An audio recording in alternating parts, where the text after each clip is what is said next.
पुण्यामध्ये कोयता गँग आणि रस्त्यावरील वाढत्या गुन्हेगारीमुळे शांतताप्रिय पुण्याची ओळख आता वेशीवरती टांगली गेलेली आहे।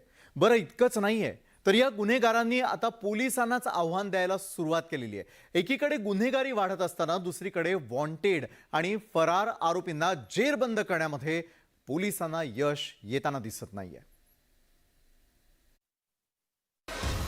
पुण्यात 2504 गुन्हेगार वॉन्टेड। रोज वाढतीये फरार आरोपींची संख्या। पुणे पोलिसांसमोर मोठं आव्हान। पुण्यात कोयता गँगनं धुमाकूळ घातला असतानाच आता आणखी एक धक्कादायक माहिती समोर आली आहे। पुणे पोलिसांच्या दप्तरी तब्बल 2500हून अधिक गुन्हेगार वॉन्टेड आहेत, तर 54 आरोपींना फरार घोषित करण्यात आलंय। या फरार आणि पाहिजे आरोपींचा ठावठिकाणा लागत नसताना वर्षागणिक त्यांची संख्या वाढतीये। विशेष म्हणजे यामध्ये गंभीर गुन्ह्यांची नोंद असलेल्या आरोपींचाही समावेश आहे। या पार्श्वभूमीवर पुणे पोलिसांनी विशेष मोहीम राबवत गुन्हेगार दत्तक घेऊन त्यांचा शोध सुरू केलाय। पुणे पोलिसांच्या झोननुसार ही आकडेवारी डोळ्यात अंजन घालणारी आहे। झोन 1 मध्ये फरार आरोपींची संख्या आहे 28, तर 321 वॉन्टेड आरोपी आहेत। झोन 2 मध्ये फरार आरोपी 1 तर वॉन्टेड 501। झोन 3 मध्ये फरार 7 तर वॉन्टेड आरोपींची संख्या 345। झोन 4 मध्ये फरार आरोपी 10 तर 426 वॉन्टेड आरोपी। झोन 5 मध्ये फरार 8 तर वॉन्टेड आरोपींची संख्या 608। एकूण फरार आरोपी 54 तर एकूण वॉन्टेड आरोपींची संख्या आहे 2504 इतकी। यादी बनवण्यामागचा उद्देशच हा आहे की शरीराविरुद्धचे जे गुन्हे घडत आहेत त्यांना प्रतिबंध व्हावा किंवा वारंवार गुन्हे करणारे जे गुन्हेगार आहेत त्यांच्यावर पोलिसांची निगराणी राहावी किंवा त्यांच्यावर योग्य ती प्रतिबंधक कारवाई व्हावी या उद्देशाने ही यादी तयार करण्यात आलेली आहे। संपूर्ण याद्या आता पोलीस स्टेशन आणि क्राईम युनिट यांना देण्यात आलेल्या आहेत। पुणे शहरात दरवर्षी 10,500 गुन्ह्यांची नोंद होते। त्यामध्ये खून, मारामारी, लुटमार, तोडफोड, फसवणूक, दरोडे अशा गंभीर गुन्ह्यांचा समावेश आहे। तर बलात्कार आणि विनयभंग यासारख्या महिला अत्याचाराच्या घटनाही वाढतातच आहे। मात्र घरफोडी आणि चोऱ्यांच्या गुन्ह्यांची उकल करण्यात पोलिसांना यश येताना दिसत नाही। रेकॉर्डवरील जे गुन्हेगार आहे शरीराविरुद्धचे असू द्या किंवा इतर गुन्हेगार असू द्या, तर त्यांचा या ठिकाणी आज आम्ही सर्व झोनमधील गुन्हेगार रेकॉर्डवरील गुन्हेगार बोलवले होते आणि मग त्याबद्दल कुठल्या पोलीस स्टेशनला तो गुन्हेगार हवा आहे का, कुठल्या गुन्ह्यात फरारी आहे का किंवा त्याच्यावर काही कारवाई करणे बाकी आहे काय आणि त्या गुन्हेगाराची माहिती इतर पोलीस स्टेशनच्या सुद्धा तपास पथकाला वगैरे व्हावी, गुन्हेगारी कमी व्हावी, नियंत्रणात यावी, हा त्यामागचा उद्देश आहे। पुणे शहरात जवळपास 1976 सालापासून वेगवेगळ्या गुन्ह्यातील तब्बल 2504 आरोपी वॉन्टेड आहेत, तर न्यायालयाने फरार घोषित केलेले 54 गुन्हेगार यांचा पोलिसांकडून शोध घेतला जातोय। त्यासाठीच पोलिसांनी आरोपी दत्तक योजना सुरू केली असली तरी तिला कितपत यश येतंय हेही बघावं लागेल। व्हिडिओ जर्नलिस्ट गणेश कदमसह वैभव सोनवणे, न्यूज 18 लोकमत, पुणे। गुन्हेगारीवरती आधारित क्राईम पेट्रोल हा कार्यक्रम पाहून चोऱ्या करणाऱ्याला पोलिसांनी जेरबंद केलेलं आहे। त्यानं जैन मंदिरामध्ये हात साफ केलेला होता, मात्र सीसीटीव्ही कॅमेऱ्यामध्ये कैद झालेल्या चित्रफितीवरून पोलिसांनी त्याच्या मुसक्या आवळल्यात। नाव भरत सुखराज दोशी, वय 53 वर्ष, राहणार रामचंद्र लेन, मालाड पश्चिम। मुंबई पोलिसांनी जेरबंद केलेल्या भरत दोशीचा खरा चेहरा जगासमोर आलाय। त्यानं मुंबईतील अनेक जैन मंदिरांमध्ये हात साफ केला होता, पण जास्त काळ त्याचा धंदा लपून राहिला नाही। अखेर पोलिसांनी त्याच्या मुसक्या आवळण्यात यश मिळवलं। आरोपी भरत दोशीनं चोरी करण्यासाठी जैन मंदिरांना टार्गेट केलं होतं। जैन मंदिरात पूजा करण्याच्या बहाण्यानं तो जात असे। त्यासाठी जैन पुजाऱ्यांप्रमाणे खास वेशभूषा तो करत होता, त्यामुळे त्याच्यावर इतरांना संशय येत नसे आणि त्याचाच गैरफायदा घेऊन तो मंदिरातील सोन्या चांदीच्या वस्तू लंपास करत असे। जैन मंदिरातील सीसीटीव्ही कॅमेऱ्यात त्याचा हा कारनामा कैद झालाय. या चित्रफितीत दिसत असलेली ही व्यक्ती दुसरी तिसरी कुणी नसून तो सुखराज दोषी आहे.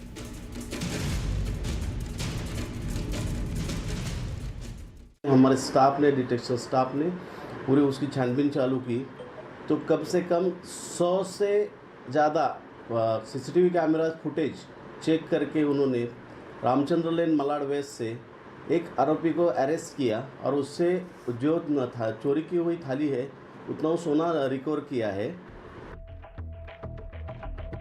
एका मंदिर पुजाऱ्यानं तक्रार केल्यावर पोलिसांनी तपास सुरू केला. पोलिसांनी जैन मंदिरालगतच्या सीसीटीव्ही कॅमेऱ्यांचं रेकॉर्डिंग तपासलं आणि त्यांना आरोपीचा माग लागला. आरोपी मंदिरापासून काही अंतरावर आपलं दुचाकी वाहन उभं करत होता असं पोलिसांनी सांगितलंय. आरोपी भरत दोषीनं चोरलेली सोन्याची ताटवाटी पोलिसांनी जप्त केली आहे.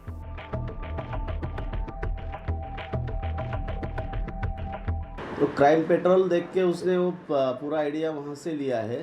वो मास्क पहन कर, चेहरे पे मास्क पहनता था और रोड पे जो बाकी जो कैमरे हैं वो कैमराज भी चुकाने का कोशिश कर रहा था. रोड चेंज करके जहाँ पे कैमरा नहीं है उसी रूट से वो मतलब चोरी करके निकल जाता था. भरत सुखराज दोषीला जुगार खेळण्याचं व्यसन होतं. त्यासाठी त्यानं चोरी केल्याचं तपासात समोर आलंय. मंदिरातून चोरलेल्या सोने चांदीच्या वस्तूंची तो सराफाकडे विक्री करत असे. त्यानं अनेक जैन मंदिरांमध्ये चोऱ्या केल्याची कबुली दिली आहे. भरतच्या अटकेमुळे मंदिरातील चोरीच्या आणखी काही गुन्ह्यांचा उलगडा होण्याची शक्यता वर्तवली जाते. Bureau report, news 18 Lokmat. Bageshwar धामच्या पंडित धीरेंद्र शास्त्रींनी संत तुकाराम महाराजांविषयी वादग्रस्त वक्तव्य केल्यामुळे वारकरी संप्रदायामध्ये संतापाची लाट उसळली आहे. धीरेंद्र शास्त्रींनी माफी मागावी अशी मागणी आता जोर धरू लागलेली आहे.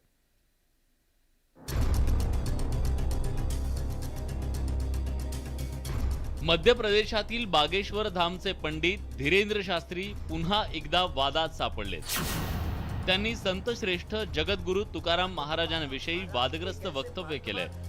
तुकोबरायांना त्यांच्या पत्नी मारहाण करत होत्या असा अजब दावा धीरेंद्र शास्त्रींनी केला आणि त्यांच्या या आक्षेपार्ह वक्तव्यामुळे नव्या वादाला तोंड फुटलंय.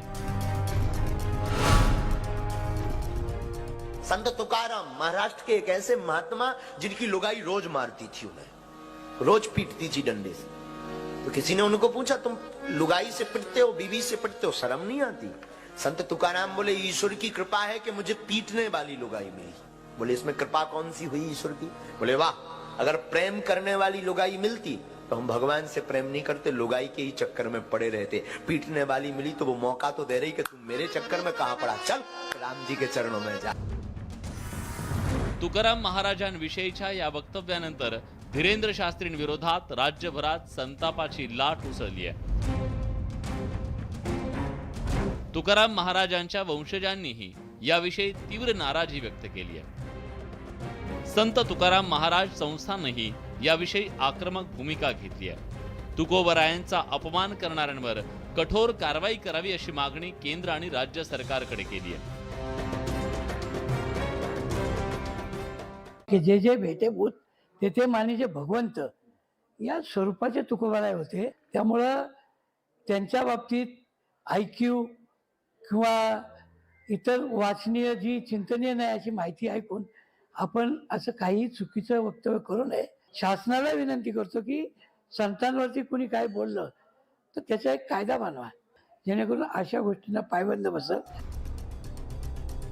संत तुकाराम महाराष्ट्र के एक ऐसे महात्मा जिनकी लुगाई रोज मारती थी, उन्हें रोज पीटती थी डंडे से.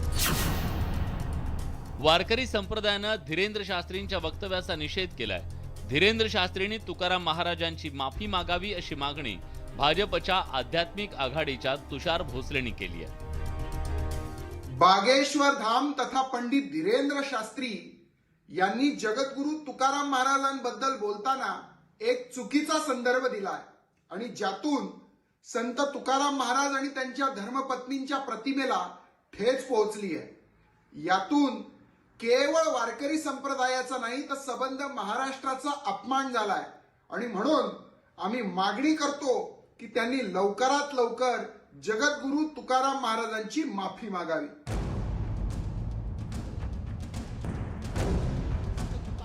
धीरेंद्र शास्त्रींच्या वादग्रस्त वक्तव्यावरून आता राजकारण सुरू झालंय।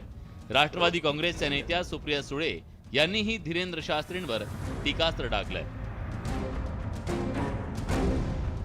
जे लोक असं बोलतात ते अर्थातच चुकीचंच आहे आणि मी अध्यात्माकडे वळलेली आहे म्हणून मी अध्यात्म करते म्हणून काय घरात वाईट आहे म्हणून नाही, ते चांगले भारतीय संस्कार आहेत आणि ते प्रत्येकाच्या व्यक्तीवर मुलांवर आपण करण्याचा प्रयत्न हा प्रत्येक कुटुंब करतच असतं आणि तुकारामांवर जर अपमान होत असेल तर त्याचा जाहीर निषेध एक समाज म्हणून आपण सगळ्यांनी केला पाहिजे।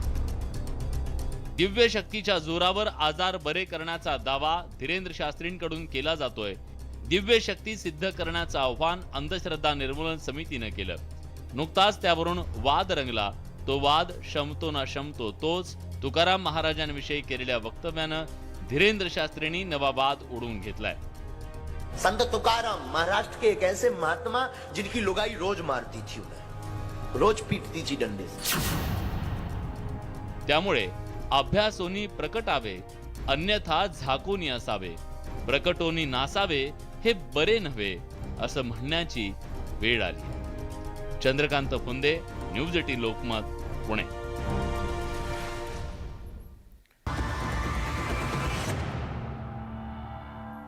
ब्रेक नंतर आपल्या सगळ्यांचं पुन्हा एकदा स्वागत। नाशिक पदवीधर मतदारसंघामध्ये सत्यजित तांबे आणि शुभांगी पाटील यांच्यामध्ये प्रमुख लढत आहे। बरं, ईव्हीएम मशीनमध्ये या दोघांचं भवितव्य आता कैद झालेलं आहे। राज्यातील इतर मतदारसंघांच्या तुलनेमध्ये या नाशिक पदवीधरमध्ये निवडणुकीदरम्यान बरंच राजकारण देखील रंगलं। नाशिक पदवीधर मतदारसंघाच्या निवडणुकीमुळे राज्यातील राजकीय वातावरण ढवळून निघालंय। या मतदारसंघात युवक काँग्रेसचे माजी अध्यक्ष सत्यजित तांबेंनी ऐनवेळी बंडखोरी केल्यानं काँग्रेसला मोठा धक्का बसलाय। तसंच राजकीय समीकरण सुद्धा बदललंय। सत्यजित तांबे आता आपल्या सर्वांना ठाऊक आहे की राज्यामध्ये एक जे तरुण मुलं नेतृत्व करतायत, युवा नेतृत्व आहे, त्यामध्ये एक विजनरी एक दृष्टिकोन असलेलं असं एक चांगलं नेतृत्व आहे। वेगवेगळ्या विषयाचं सखोल ज्ञान त्यांना आहे आणि त्यामुळे असं एक नेतृत्व द्यावं असं आमचं ठरलं आणि म्हणून सत्यजित तांबे यांचा अर्ज आम्ही त्या ठिकाणी भरलेला आहे। तांबेंच्या बंडखोरीपूर्वी या निवडणुकीत धनंजय जाधव, धनराज विस्पुते आणि शुभांगी पाटील यांच्याकडे भाजपचे संभाव्य उमेदवार म्हणून पाहिलं जात होतं। मात्र तांबेंच्या बंडखोरीमुळे भाजपनं या तिन्ही उमेदवारांना कात्रजचा घाट दाखवला। दरम्यान शुभांगी पाटील यांनी मातोश्रीचा दरवाजा ठोठावत शिवसेनेच्या कोट्यातून महाविकास आघाडीची उमेदवारी मिळवली आणि तांबे विरुद्ध पाटील असा सामना झाला। माननीय उद्धव साहेबांशी माझी चर्चा झाली। राऊत साहेबांनी आत्ताच तुम्हाला तुमच्याच माध्यमाने सांगितलं, राऊत साहेबांनी जो विश्वास दाखवलेला आहे, शिवसैनिकांचा विश्वास आहे। नाना पटोले साहेबांशी माझी चर्चा चालू आहे, अजितदादांशी माझी चर्चा चालू आहे, माननीय आमचे जयंत पाटील साहेबांची चर्चा आहे। नक्कीच एक सामान्य कार्यकर्त्याला घराणेशाही लोटून न काम करणाऱ्याला त्यांनी विश्वास आता दाखवला नाही। पहिली महिला पदवीधर आमदार कोण देईल तर महाविकास आघाडी जनता देईल। भाजपनं तांबेंसमोर कोणताही उमेदवार न देण्याची खेळी करून तांबेंसाठी वाट मोकळी करून दिली। दरम्यान ग्रामविकास मंत्री गिरीश महाजन यांनी धनंजय जाधव आणि धनराज विस्पुतेंच्या माघारीसाठी शिष्टाई केली। भाजपनं शेवटच्या क्षणापर्यंत आपला पाठिंबा उघड केला नाही आणि सत्यजित तांबेही पाठिंबा मागण्यासाठी भाजपकडे गेले नाही। याचं कारण होतं या निवडणुकीत निर्णायक असलेल्या पुरोगामी संघटनांची मतं। भाजपनं पाठिंबा जाहीर केला असता तर पुरोगामी संघटनांनी सत्यजित तांबेंकडे पाठ फिरवली असती आणि ती जोखीम सत्यजित तांबे यांना पत्करायची नव्हती। म्हणूनच शेवटच्या क्षणापर्यंत ना भाजपनं पाठिंबा जाहीर केला ना तांबे भाजपकडे गेले। मतदानाच्या दिवशी मात्र राधाकृष्ण विखे पाटलांनी सत्यजित तांबेंना पाठिंबा जाहीर केला आणि तांबे भाजप यांच्यातली छुपी युती उघड झाली। आता आमच्या सगळ्या कार्यकर्त्यांनी सत्यजित तांबेंना मतदान करण्याचा निर्णय घेतलेला आहे, तर तो कार्यकर्त्याच्या स्तरावर तो निर्णय झालेला आहे निर्णय घेण्याचा. तरुण आहे, होतकरू आहे, तर त्याला संधी दिली पाहिजे म्हणून आम्ही तो एक आमच्या स्तरावर तो कार्यकर्त्यांनी निर्णय घेतला आणि ती मला वाटतं त्याला मतदान करण्याचं आव्हान लोकांनी आता करायला सुरुवात केलेली आहे. राधाकृष्ण विखे पाटलांचा या प्रतिक्रियेनंतर सत्यजित तांबे यांनी आपल्या सर्व पक्षांचा पाठिंबा असल्याची सर्वासारव केली. मात्र भाजपशी असलेल्या छुप्या युतीवर उघडपणे बोलायला नकार दिला. जे मागच्या 10 दिवसामध्ये 15 दिवसामध्ये जे राजकारण झालं, ज्याच्यातून आमच्या परिवाराला आरोपीच्या पिंजऱ्यामध्ये उभा करण्याचा प्रयत्न काही लोकांनी केला, याच्यावर जे अर्धसत्य ठेवून ज्या पद्धतीने एकच बाजू मांडली गेली, आम्ही मुद्दाम याच्यामध्ये कुठली प्रतिक्रिया यासाठी दिली नाही, कारण शब्दाने शब्द वाढू नये. आपण ज्या पक्षामध्ये आयुष्यभर राहिलो त्या पक्षाला अजून त्या ठिकाणी लोकांसमोर त्याचं हे करू नये म्हणून आम्ही खरं तर बोललो नाही. वेळ आल्यावर आम्ही ह्या सगळ्या प्रश्नांना उत्तरं देणार आहे. नाशिक पदवीधर निवडणुकीतील या राजकीय घडामोडींमुळे उत्तर महाराष्ट्रातील राजकारण ढवळून निघालं. आपल्याला प्रतिस्पर्धी ठरू पाहणाऱ्या राधाकृष्ण विखे पाटलांना थोपवण्यासाठी तसंच काँग्रेसला धक्का देण्यासाठी फडणवीसांनी ही राजकीय खेळी केल्याची राजकीय वर्तुळात चर्चा आहे. काँग्रेसमधून सत्यजित तांबे यांना पक्षात थांबवण्यासाठी म्हणा किंवा त्यांना उमेदवारी देण्यासाठी म्हणा अशी कुठली हालचाल झाली नाही. म्हणजे कुठेतरी काँग्रेसमधूनही अंतर्गत कलह होता की सत्यजित तांबे हाताने न निघता काट्याने काटा जर निघत असेल तर काय हरकत आहे, अशा पद्धतीने ती एक सुप्त जे काही विरोधक असतील काँग्रेसमधले तेही ॲक्टिवेट झालेले होते आणि या माध्यमातून कुठंतरी शेवटच्या क्षणापर्यंत भाजप की काँग्रेस असा संभ्रम ठेवून अखेर सत्यजित तांबे यांना अपेक्षा ठेवण्यात फडणवीसांनीच बाजी मारली असं आपल्याला म्हणता येईल. तांबेंच्या बंडखोरीमुळे उपमुख्यमंत्री देवेंद्र फडणवीसांनी एकाच दगडात 2 पक्षी मारल्याचं बोललं जात आहे. मात्र त्यांची खेळी यशस्वी होते का हे निवडणुकीच्या निकालानंतर स्पष्ट होईल.